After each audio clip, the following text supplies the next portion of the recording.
Okay बेटा जी, बिस्मिल्लाह रहमान रहीम। तो पहले तो हम जरा कंजर्वेशन ऑफ एनर्जी कहते हैं, law of conservation of energy. Junior class से हम पढ़ते आ रहे हैं, वैसे not even O level. Law of conservation energy क्या होती है? Energy can neither be created not be but can only be changed from one form to another, right? अच्छा, इसमें जो एक कॉमन बात है वो है, जैसे कोई ऑब्जेक्ट अगर फॉल कर रहा है, if any object is falling, तो कौन सी एनर्जी किसमें कन्वर्ट हो रही होती है? तो loss in gravitational potential energy होता है, राइट? हाइट कम हो रही है, गेन इन काइनेटिक एनर्जी। अच्छा, यहां ना अगर रियलिटी में देखें लाइफ में, तो काइनेटिक एनर्जी के साथ हीट भी प्रोड्यूस होती है। ये हीट कहां से आती है? या अगर ऑब्जेक्ट राइज कर रहा है तो हम उसे काइनेटिक एनर्जी देते हैं, तो लॉस इन काइनेटिक एनर्जी ऊपर जाते हुए काइनेटिक एनर्जी स्पीड कम हो रही होती है और हाइट ग्रेविटेशन पोटेंशियल एनर्जी ज्यादा हो रही होती है। साथ में हमेशा जिस साइड पे गेन है वहां हीट भी आती है। क्यों? कोई ना कोई मूवमेंट जब होती है तो उसमें कोई ना कोई रेजिस्टिव फोर्स इन्वॉल्व है रियलिटी में, और रेजिस्टिव फोर्स के अगेंस्ट हम मूव करें तो क्या होता है? हीट प्रोड्यूस आती है। बेटा जी, हीट के कई फॉर्मूलाज हमने पढ़े हुए, ओ लेवल में भी, ए लेवल में भी पढ़ेंगे। लेकिन हीट ड्यू टू फ्रिक्शन या अगेंस्ट रेजिस्टिव फोर्स, उसका फॉर्मूला होता है when we move something, work मतलब moving something against resistive force. तो बेटा ये रेजिस्टिव फोर्स के अगेंस्ट मूव करना, moving something is called doing work. Work का फॉर्मूला क्या होता है? Force multiply by parallel distance. तो बेटा, जब हम रेजिस्टिव फोर्स के अगेंस्ट मूव करते हैं तो वो फोर्स रेजिस्टिव फोर्स होगी multiply by parallel distance. Can you see this on screen? नजर आ रहे हैं आपको? फोकस ठीक है इसका? अच्छा बेटा, अब ना जेन में रखे रहते, फॉर एग्जाम्पल ये एक ऑब्जेक्ट है इंक्लाइंड सरफेस पर, ऑब्वियसली आप इसे छोड़ोगे ये नीचे को मूव करेगा, तो रेजिस्टिव फोर्स जो फ्रिक्शन है, एयर रेजिस्टेंस है, वो ऑपोजिट होगी। लेट्स से वो 25, ये नीचे मूव करता है, तो ये जो डायमेंशंस या डिफरेंट लेंथ दी हुई, अगर हम यहाँ पर इस सिचुएशन में वर्क अगेंस्ट फ्रिक्शन यानी जो हीट की वैल्यू फाइंड करना चाहेंगे, तो इसमें रेजिस्टिव फोर्स हमारी क्या होगी? 25 न्यूटन। डिस्टेंस कौन सा लेंगे? जो उसके पैरेलल है। तो बेटा 25 न्यूटन के पैरेलल कौन सा डिस्टेंस है? 20 मीटर वाला। हमारे पास और भी है, लेकिन हमने कौन सा डिस्टेंस लेना है? Which is parallel to the force. Can you remember? क्या ये बात समझ आ जाएगी?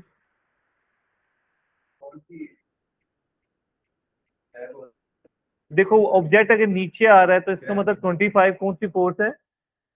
एक रेजिस्टिव फोर्स होगी। फ्रिक्शन भी हो सकती है वो, एयर रेजिस्टेंस भी उसमें ऐड हो सकती है। ठीक है, तो हमने जब भी हीट फाइंड करनी है तो हीट में हमने फोर्स कौन सी फाइंड कर लेनी है? रेजिस्टिव फोर्स लेनी। क्लियर? याद रहेगी बात आपको? ओके। अच्छा बेटा जी, अब आगे पावर पे आ जाए। बेटा पावर है ना, जैसे पंखा चल रहा है, काम कर रहा है अपना, अगर आप उसकी पावर ज्यादा करते हो तो क्या होता है? वो ज्यादा तेजी से घूमने लग जाता है, ज्यादा फास्ट, राइट? तो how fast we do something, तो हाउ फास्ट के लिए बेटा we use a word rate. जैसे रन्स कितने फास्ट बन रहे हैं क्रिकेट में? Run rate. बेटा एक हीटर है या फ्रिज है, उनका काम, फ्रिज का काम कूलिंग है, हीटर हीटिंग करना, ओवन है हीटिंग करना। अगर आप उसको हाई पावर पे रखते हो तो क्या होता है? वो वही अपना जो भी काम करती है, कूलिंग हीटिंग, उसको क्या करती है? ज्यादा तेज करने लग जाती है। इसका मतलब power means how fast something is done. अगर आपके पास दो पानी वाली मोटरें हैं, उन्हें उन्हें एक जैसी हाइट पर एक जैसी वाटर टैंकी को फिल करना है, फॉर एग्जाम्पल, तो जिसकी पावर ज्यादा होगी विल डू इट फास्टर, जल्दी, कम टाइम में कर लेगी। तो बेटा how fast something is done, उसके लिए वर्ड यूज करते हैं रेट। तो power is rate of doing work, कि हम वर्क कितनी तेजी से कर रहे हैं। जितना तेजी से वर्क करेंगे मतलब पावर उतनी ज्यादा। Can you remember this? अच्छा, अब जब हम वर्क कर रहे होते हैं तो वर्क डूइंग वर्क का मतलब जैसे हम फुटबॉल को मूव करते हैं तो हम कैसे मूव करते हैं, अपनी एनर्जी ट्रांसफर करते हैं। तो बेटा पावर की दो डेफिनेशन हो जाती है, work is also called the transfer of energy. तो बेटा power is rate of doing work और rate of transfer of energy. Can you remember? Power की यूनिट क्या होती है? वॉट। ठीक है, वर्क और एनर्जी की यूनिट होती है जाउल या जूल, लेकिन पावर की यूनिट क्या होती है? तो power is rate of doing work. Rate कैसे पता चलता है बेटा, कोई चीज कितनी तेजी से कर रहे हो? तो यूजुअली आप उसे टाइम से डिवाइड, देखो जहां भी फिजिकली, हमेशा नहीं है लेकिन टाइम के रिस्पेक्ट से ये होता है कि जैसे rate of change of velocity acceleration था तो डिवाइड किससे किया था, उसमें ओवर में क्या था? टाइम। अच्छा, फोर्स है rate of change of momentum, तो उसके ओवर में क्या था? टाइम। तो जहां भी रेट ऑफ चेंज है तो यूजुअली क्या होता है? Divided by time. तो power means divide by time. किसको डिवाइड करना है? वर्क। तो पावर का फॉर्मूला वर्क ओवर टाइम, और वर्क एंड एनर्जी दोनों की यूनिट क्या होती है? जाउल। तो in other word energy over time. लेकिन यहाँ एक फॉर्मूला जो ओ लेवल में बहुत यूज हुआ था, वो क्या है? ये मैंने as it is O level में भी आपसे शेयर किया हुआ है। अगर हम किसी चीज को लिफ्ट कर रहे हैं या कोई चीज ऊपर से गिरते हुए पावर या एनर्जी अप्लाई करती है तो उसकी वो एनर्जी कौन सी एनर्जी हो जाएगी? mgh, gravitational potential. और अगर हम किसी चीज को मूव करते हैं, स्टॉप करते हैं, तो वो एनर्जी किसकी इक्वल होती है? काइनेटिक। और बेटा अगर हम किसी की हीटिंग या कूलिंग कर रहे हैं तो क्यू होती है हीट थर्मल एनर्जी। हम हीटिंग कर रहे हो तो प्लस हो रही है, निकाले तो माइनस। जो एमसी डेल्टा थीटा अब वो आपने A2 में करना है, एएस में नहीं। तो बेटा पावर का formula work over time, energy over time, MGH. अगर लिफ्ट या फॉल करिए तो एमजीएच ओवर टाइम। और अगर किसी चीज को मूव या स्टॉप कर रहे हैं तो क्या यूज करेंगे? वही एनर्जी, कौन सी एनर्जी हो जाएगी? Kinetic energy over time. और अगर हीटिंग कूलिंग कर रहे हैं तो thermal energy over time. Can you remember? याद रहेगी ये बात आप? ठीक है। अच्छा, power is a scalar quantity.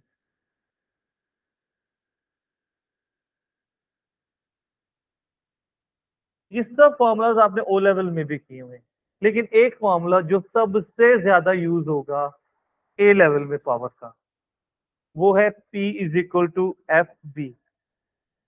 अच्छा, इसकी एक डेरिवेशन है, वो कैसे? ये देखिएगा, पावर का फॉर्मूला क्या होता है? वर्क ओवर टाइम, यही होता है। वर्क का फॉर्मूला क्या होता है? Force multiply by distance, parallel distance.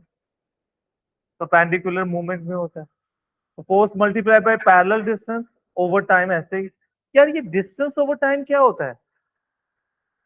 Speed. तो बेटा उसकी जगह हमने स्पीड लिख दिया, तो फॉर्मूला बन गया P is equal to F into. तो बेटा ये वाला जो फॉर्मूला है, ये आपने ए लेवल में पावर का सबसे ज्यादा ये फॉर्मूला यूज हो। ओ लेवल के फॉर्मूला मैं रिपीट कर रहा हूँ, क्या फॉर्मूला है ओ लेवल में हमने किया है? पावर का फॉर्मूला क्या होता है? वर्क ओवर टाइम और एनर्जी ओवर टाइम। अगर कोई चीज राइट या फॉल कर रही है तो वही mgh ओवर टाइम। देखो बेटा, कई चीजें वो ना आपको इनडायरेक्ट पूछेगा, सम टाइम वो पूछता है ओ लेवल में भी, कहता है find the work done against gravity. तो अगेंस्ट ग्रेविटी का मतलब आप लिफ्ट कर रहे हो ना, तो वो mgh है। कह रहा है वर्क, लेकिन एक्चुअली वो जीपीई के इक्वल है। वर्क डन इन स्टॉपिंग पूछे तो क्या मतलब होगा? Kinetic energy, right. तो इनडायरेक्ट, तो इसलिए जब वर्क डन इन स्टॉपिंग है तो हम कौन सी एनर्जी लेंगे? सिंपल एनर्जी की जगह काइनेटिक एनर्जी। हीटिंग या कूलिंग कर रहे हो। हीटिंग का मतलब होता है कि हम हीट ऐड कर रहे हैं लेकिन हीट ट्रांसफर हो रही है। कूलिंग का मतलब heat is taken transferred out of the object, right. तो बेटा आपने जहन में रखना है कि सिचुएशन में एनर्जी चेंज हो रही है लेकिन फॉर्मूला बेसिकली वही। Can you remember? अच्छा, ये पावर की यूनिट वॉट होती है। अगर हम पावर की जगह 1 वॉट लें तो वर्क या एनर्जी जितने भी हों उनकी यूनिट क्या होती है? 1 जॉल। और टाइम की क्या होती है? सेकंड। तो बेटा वो कई दफा वॉट को नहीं लिखेगा, वो लिखेगा जॉल पर सेकंड। ये आपने पहचानना है कि ये जॉल पर second is power. Can you remember? Clear? In other situation कई दफा वो क्वेश्चन में पूछते हैं find the rate at which energy is transferred. क्या पूछते हैं बेटा? रेट ऑफ एनर्जी पूछ रहा होता है। तो याद रखें, तो रेट ऑफ डूइंग वर्क और rate of transfer of energy is called power. यानी वो डायरेक्ट पावर नहीं कह रहा। तो ये आपने जहन में रखना है यूनिट्स। और अभी और एग्जांपल दी कि जैसे वर्क डन इन लिफ्टिंग पूछे, वर्क डन अगेंस्ट ग्रेविटी है, तो असल में क्या पूछ रहा होगा? Gravitational potential energy. Work done in stopping anything कह रहा है तो क्या पूछ रहा है? Kinetic energy. तो वो पावर नहीं डायरेक्ट कहता, कई दफा वो कहता है रेट ऑफ एनर्जी। हीट के लिए तो हीट इज थर्मल एनर्जी कहेगा, इंटरन चेंज इन इंटरनल एनर्जी कहेगा हीट के लिए कई दफा। ठीक है। तो बेटा हीट को थर्मल एनर्जी भी कहते हैं और इंटरनल एनर्जी भी कहते हैं। उसके लिए आपने Q is equal to MC direct बेटा ए2 में पढ़ना है, एएस में नहीं। यहां यूज होगा power is Q over T. कोई भी पावर है इज एनर्जी ओवर टाइम। तो एनर्जी कोई भी होगी उसका एक फॉर्मूला क्या होगा? Power multiply by time, right. मेरे ख्याल में जितने जब भी एग्जाम हुए हैं ये पावर मल्टीप्लाई बाय टाइम वाला फॉर्मूला हमेशा आया, ओ लेवल में भी और ए लेवल। इसके without formula power times time is equal to energy. Can you remember? याद रहेगा? मैं फिर रिपीट कर रहा हूं, पावर की यूनिट वॉट है और 1 वॉट इज 1 जॉल पर सेकेंड। तो सम टाइम वो वैल्यू देगा 12 जॉल पर सेकेंड। तो वो जॉल पर सेकेंड में असल में क्या दे रहा है? पावर दे रहे हैं। जो सबसे ज्यादा पावर का फॉर्मूला यूज होना है, ये फॉर्मूले जो मैंने ऊपर लिखे हैं अभी तक, ये सारे फॉर्मूलाज हमने ओ लेवल में किए हुए हैं। लेकिन जो सबसे ज्यादा ए लेवल में यूज होना है वो ये वाला form, power is equal to force times V. V क्या है और फोर्स क्या है? कोई बताएगा मुझे? एफ का तो पता है, फोर्स है ही। ये वी वेलोसिटी है एक्चुअल में। काइनेटिक एनर्जी में भी हाफ एम वी स्क्वायर है ना, वो वी वेलोसिटी ही है। अच्छा, फोर्स भी वेक्टर है, एरो बनाया हुआ है, वेलोसिटी भी वेक्टर है, लेकिन इन दोनों को मल्टीप्लाई करके जो पावर आ रहा है इज अ, ये आपने जहन में रखा। Can you remember? याद रहेगी ये बात? अच्छा बेटा जी, अगर फोर्स और वेलोसिटी पैरेलल हो एक दूसरे की, फोर्स और वेलोसिटी पैरेलल हैं, लाइक ये हमारे पास एक ऑब्जेक्ट है और आपने उस पे जो फोर्स लगाई है वो इस डायरेक्शन में, दिस इज फोर्स। और ये जो ऑब्जेक्ट मूव कर रहा है वो उसी के डायरेक्शन में मूव कर रहा है, ठीक है, यानी ये वेलोसिटी। तो हम फॉर्मूला यूज करेंगे एफ इंटू वी। लेकिन अगर कोई ऑब्जेक्ट मूव जोन सा है, वो आपने फॉर एग्जांपल ऑब्जेक्ट पे जो फोर्स लगाई है वो इस तरह लगाई है,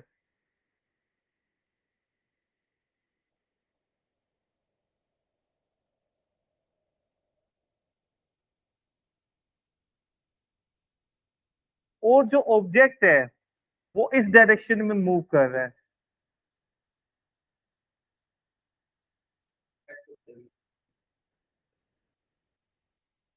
यानी मूवमेंट इस डायरेक्शन में है, फोर्स उसके साथ क्या एंगल बना रही है। जैसे आप ना किसी भारी बैग को आप उसके वो जो फोर्स, तनिया सी लगी हुई थी रस्सी, उससे खींचे, तो आप फोर्स एंगल पे लगा रहे होते हो और वो ऑब्जेक्ट जमीन पे घिसट रहा होता है। अगर फोर्स में और वेलोसिटी में एंगल आ जाए तो बेटा तब आपने फॉर्मूला एफ इंटू वी नहीं यूज करना, आपने क्या यूज करना है, एफ वी कोस थीटा। और कोस थीटा आएगा, पता क्यों? क्योंकि फोर्स के दो कंपोनेंट हैं, यहां कौन सा कंपोनेंट एक्ट कर रहा होगा, हॉरिजॉन्टल कंपोनेंट। तो हॉरिजॉन्टल कंपोनेंट कौन सा होता है, एफ कोस थीटा। ये आपने पहले चैप्टर में मिस किया हुआ है। तो ये हमने वर्क में यहां पर पढ़ा था, इफ यू रिमेंबर और नोट। ये एग्जांपल हमने की थी ना, कि जब भी फोर्स में और डिस्टेंस में एंगल होगा तो जो वर्क का फॉर्मूला वो फोर्स इंटू डिस्टेंस नहीं होगा बल्कि एफ डी। इसी तरह फोर्स में और वेलोसिटी में एंगल हो जाए तो formula will be F V cos theta. अच्छा अभी अब लास्ट पॉइंट इसका जो आप फेमिलियर हो वैसे बहुत हद तक, बेटा तो 90 का एंगल बन रहा है ना, तो ये हमने वर्क में भी कहा था कोस 90 क्या होता है, वो तो जीरो होता है। तो आप मुझे बताओ, कॉमन सेंस कहती नहीं है ये कि आप फोर्स इधर लगा रहे हो ऑब्जेक्ट इधर जा रहा हो, राइट? तो वर्क डन इज, ये वाली फोर्स नहीं वर्क करी, फिर कोई और फोर्स वर्क कर रही, राइट? क्लियर? तो इसलिए ये क्योंकि वर्क में भी वही पॉइंट सिमिलर चीज आएगी डिस्टेंस। अच्छा जी, नेक्स्ट है एफिशिएंसी। अगर आपसे कोई पूछे कि what do you mean by efficiency, efficiency का मतलब क्या होता है बेटा, सिंपलेस्ट। जैसे हम आम लाइफ में कह देते हैं, ये नेगेटिवली कहते हैं तुम बड़ी एफिशिएंसी दिखा रहे हो, ये नेगेटिव सेंस में उसको कहते हैं। लेकिन एफिशिएंसी का मतलब क्या होता है, मशीन्स की एफिशिएंसी एक्चुअली बात करते हैं तो एफिशिएंसी मींस किसी चीज की परफॉर्मेंस। अच्छा परफॉर्मेंस ना, जैसे एक स्टूडेंट की परफॉर्मेंस कैसे पता चलती किसी टेस्ट में, एग्जाम में? अगर एक स्टूडेंट के लेट्स से 30 मार्क्स आए हैं, क्या हम बता सकते हैं ये अच्छे या बुरे हैं? नहीं। उसे जब तक टोटल में से ना कंपेयर किया जाएगा, 30 में से 30 तो एक्सलेंट है, 40 में से 30 नॉट बैड, 100 में से 30 कैन बी ऑपोजिट सिचुएशन। तो जब तक हम ना टोटल से कंपेयर कर, और कंपेयर कैसे करते हैं हम यूजुअली, तो बेटा ये जो टोटल हमने उसको प्रोवाइड किया था, सप्लाई किया था जितने का टेस्ट, तो ऐसे ही किसी मशीन को जो हम एनर्जी सप्लाई करते हैं, that is called input. Energy input power भी हो सकती है। और जो 30 मार्क्स अगर किसी स्टूडेंट के फॉर एग्जाम्पल आए, इसका मतलब 10 मार्क्स उसने क्या कर दिए, वेस्ट कर दिए ना। तो 30 वो मार्क्स है जो वेस्ट नहीं किए। अच्छा वेस्ट का ऑपोजिट क्या होता है, यूजफुल। तो बेटा ये जो वर्क है, ये नंबर उसने यूजफुल रहे उसके लिए, उसके रिजल्ट में ऐड हो गए, तो useful is called as output. तो बेटा efficiency is ratio of output energy to input energy. अब जेन में रखना, अगर ऊपर एनर्जी नीचे भी एनर्जी, अगर आउटपुट में पावर है तो इनपुट में भी।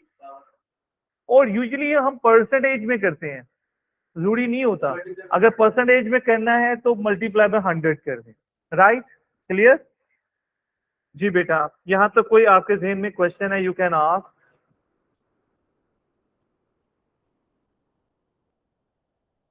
जी रयान, फूबिया, हाजरा।